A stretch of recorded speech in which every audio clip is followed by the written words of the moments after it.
My name is Robert Corby, and I'm 83 years old. Sean Doherty, 48 years old. Carolyn Fortney, 37. I was groomed starting young. The day I met him, I was around 18 months old. They targeted me because I was fatherless. I was in my diaper, and I ran out and ran right to him. We were taught, the priests and the nuns are God. Just think, the word God makes me think of him, and I just... You're being groomed to get used to a grown man's hands, on you regularly. So he would always have his hands on me. When you have the priest touching you every day, that's a hard memory to have. The first thought of an erection that you have in your life is by the hands of the priest. All of a sudden, he was gone. Father Karchik in my 8th grade year was just up and moved with no notice, no anything. The town was devastated. Everybody loved him. They haven't found out yet. He abused it, and the church covered it up. Who would have believed me? A priest in 1948 or 47 would abuse you? Would do that? Never heard of such a thing because they covered it up. It doesn't ever go away. It has an effect on you for the rest of your life. And I'm a survivor. This is not a vendetta against the church. We're called survivors for a reason. These are people that these priests ruined their lives, and they still, at 83 years old, still affects them.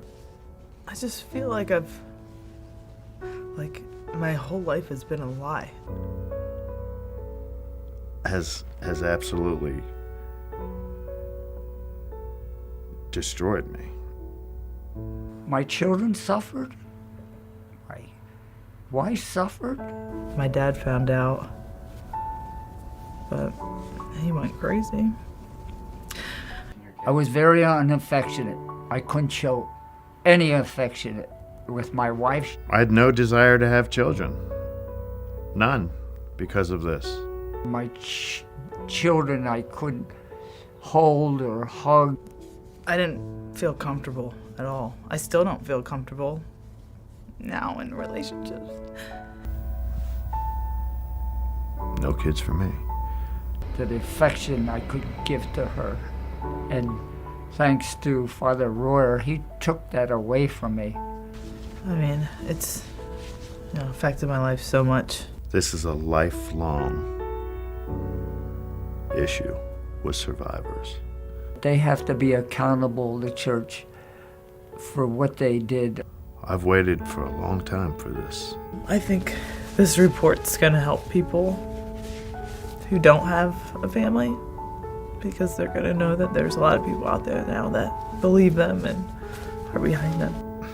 This is one of the proudest things I've ever done in my life. I'm so happy. Speaking about your abuse is a very important step in the healing process. I just was always saying, they're not going to beat me. It'll just be refreshing to not have to, pretend like I'm someone else all the time.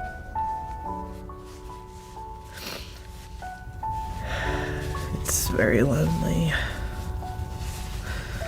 especially when it's your word against God's.